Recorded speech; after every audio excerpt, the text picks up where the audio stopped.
Disclaimer. I doesn't claim any of the arts. All the picture shown belongs to the respective artist and company. If you are original owner and want me to remove the video, I will do it immediately. Just send me an email to inform me. And if you like my content, please subscribe to my channel. Chapter begins and we see Kimura Ren pull out his sword from its scabbard and get into his fighting stance by activating his skill while his entire body is covered in a purple glowing aura. It seems that he is using a wolf warrior spirit. Kimura Ren is a warrior and he is Japan's Asian Exhibition Games participant and an S-rank player. He is also one of the passionate worshippers of the SAINTESS. If Nakata Shinji's swordsmanship, a national-level player, is seen as graceful and precise, then Kimura Ren's swordsmanship is reckless and strong like a warrior's. It rips its opponents apart and destroys them. It focuses on destruction, but no matter how powerful a sword technique is, it's useless if it doesn't strike its enemy. Kimura Ren charges at Kim with his sword in full rage, but Kim is able to dodge his blows while talking on the phone, as if his blows are too slow for Kim. Then we see Kim talking on his phone, while he dodges blow after blow, and he says to Yua Young, "What? We can't do it? Why not?" The scene changes to Kimura Ren. He is angry about not being able to hit Kim and thinks to himself, just why? Why aren't my attacks landing? How is someone like him dodging all of my attacks? On the other side of the phone, Yua Young is with the Nightwalker's Vice Guild Master, and he says to Kim, "Of course we can't do it. You want to target the Malignant Guild? You know why the association chose to leave the demonic human cartel alone. These people would hide themselves immediately and cut off any traces the moment anyone gets close to them. Even if we do have information, we won't chase after them until we're very certain that we can get them. Don't poke the beehive unnecessarily, or things will spiral out of control." Kim hears Yua Young's words, and while he dodges Kimura Ren's slashes by just bending himself, he avoids getting hit by the sword. While in that position, Kim prepares his palm for a blow, and with Kimura Ren's guard down, he attacks him with the utmost speed and throws Kimura Ren into the air with a blow under his chin. Due to this blow, Kimura Ren bleeds from his mouth and faints. After that, Kim says to Yua Young, "That's true, but it's possible if I handle it." Hearing Kim's words, Yua Young gets confused and doesn't know what Kim is talking about. Kim tries to explain by saying, "I can't tell you exactly how I'll do it, but I have a surefire way to get them. Please trust me. I've proven myself with the results so far, haven't I?" Hearing Kim Tae-yoon's words, Yua Young says, "Seriously? Fine. But there isn't a lot of information about the Malignant Guild, so I'll also give you information about other places." Hearing Yua Young's words about other places, Kim gets confused and doesn't know what Yua Young means by other places. Yua Young says to Kim, "Information on the three warlords."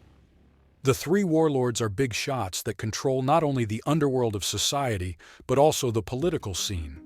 They are the three bosses of the demonic human cartel that rules from Asia. We managed to find out the contact person of one of their executives, Miyazaki Kenji. Even if we do capture him, he won't easily spill information. And if things go wrong, then we might make more enemies during the exhibition matches. What do you want to do? In that moment, by hearing Yua Young's words, Kim thinks with himself that the warlords, they're not as important as the Malignant Guild, but it's not a bad choice. Then, after thinking, he says to Yua Young, "All right, we'll start with them then." Hearing Kim's words, Yua Young gets a little nervous and says, "Okay, and I'll look into your additional request." Hearing Yua Young's words, Kim thanks her for helping him, and Yua Young responds, "If you're really thankful, how about buying me a meal?" Kim then says to her, "I'll do that after the exhibition matches are over." We see Kimura Ren, hardly able to recover from Kim's blow. He stands on his feet with difficulty while shaking and still holding his sword, and he shouts, "Bastard!" Kim, seeing this, gets confused and doesn't know what that man wants from him.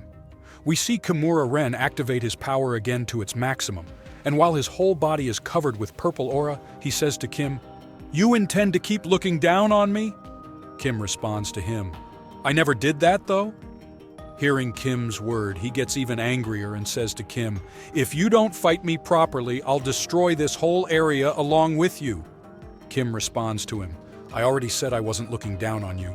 With that, Kimura Ren activates one of his skills and says, "I'll disrupt your senses first.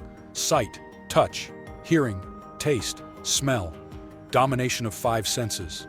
Kim sees that Kimura Ren is serious about fighting him, and he is trying to kill him here. Seeing this, Kim says to him, "I was trying to do you a favor by not fighting. Don't you know that fighting between participants is forbidden? It can't be helped then." Thank you for watching my video so far. If you like this video, please subscribe to my channel. We see Kimura Ren get shocked, his eyes widening. It seems that seeing one of Kim's skills surprised him. We see Kim Tae-hyun activate his King Knight Spirit skill and fuse it with his predation, and he says to Kimura Ren, "I'll get a little serious and play with you."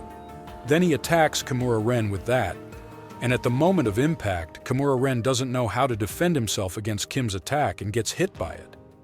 The scene changes to a random place, where we see Yoshikawa Tsurara and Nakata Shinji walking in some kind of hidden area. While walking, Nakata says, "Kimura Ren was defeated. I've already settled things with the media and said a demonic human took him out to make sure no problems occur."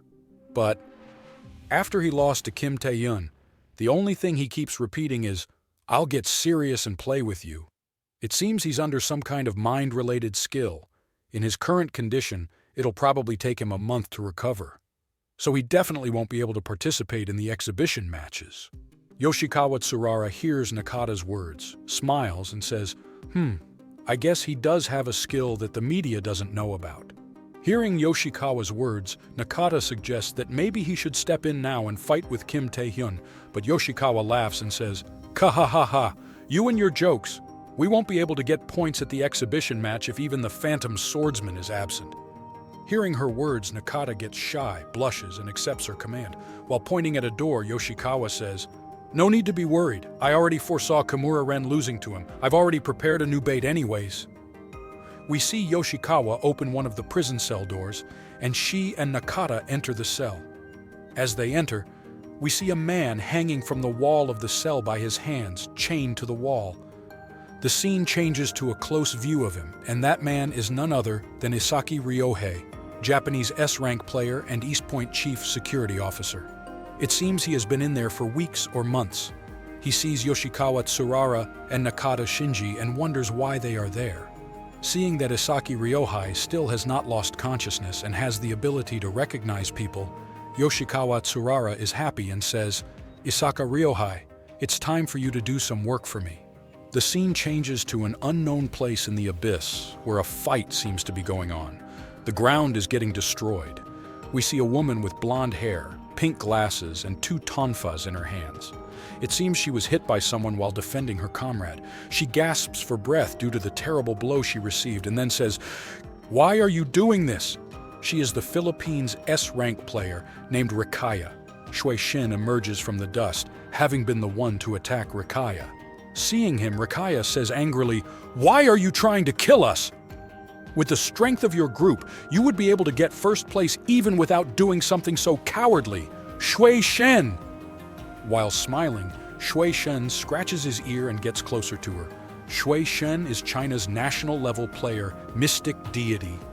Hearing Rikaya's words, he laughs and says, "Kuhuhu! I'm not playing with you cowards because I like it. I'm just here on the Senile Association chairman's request." Hearing Shui Shen's words, Rikaya and her comrade get shocked and don't understand what is going on. Rikaya thinks to herself, the China Player Association chairman personally ordered for the assassination of other countries' participants? That's ridiculous. Are they trying to start a war? She orders her comrade to run from there, but her comrade gets confused and wants to remain there to help her in this fight.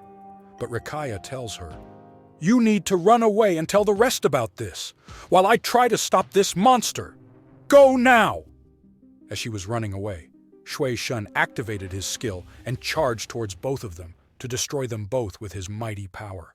His attacks destroy the ground, and Shui Shun kills Rikaya and her comrade.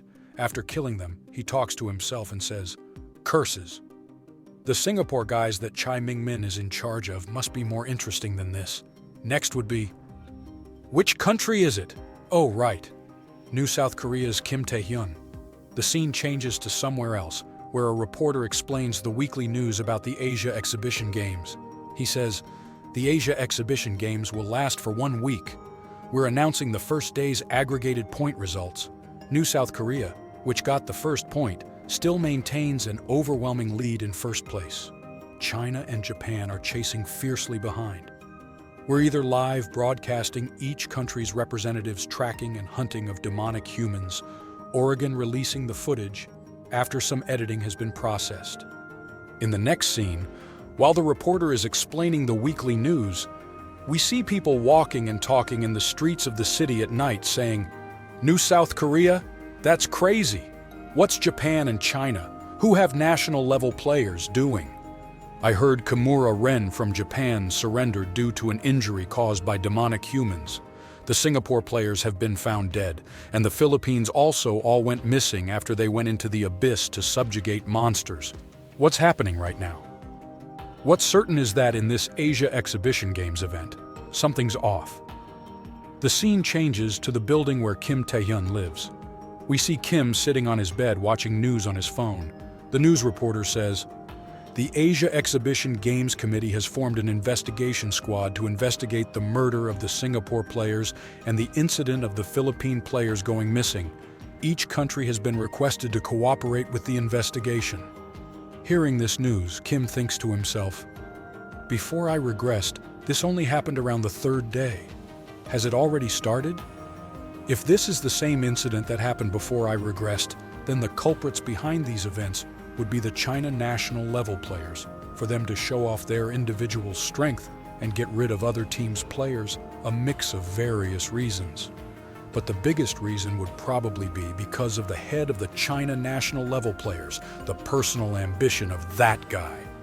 Kim talks to himself. "Both the SAINTESS and these assholes just won't let me rest in peace. I'm left with no choice then. Since it's come down to this, I need to hurry things up." Suddenly, out of nowhere, Kim's room's door gets knocked. It seems someone wants to get inside. Kim Tae-hyun, surprised, wonders who could be knocking at this time of night and says, "Who is it?" Hearing that, the person from the other side of the door says, "Kim Tae-hyun, it's me, Jang Jinsu. I found out from the association that you're staying here. Come out, let's have a talk." Hearing that, Kim gets suspicious about what Jang Jinsu could want from him. And with that, this chapter ends.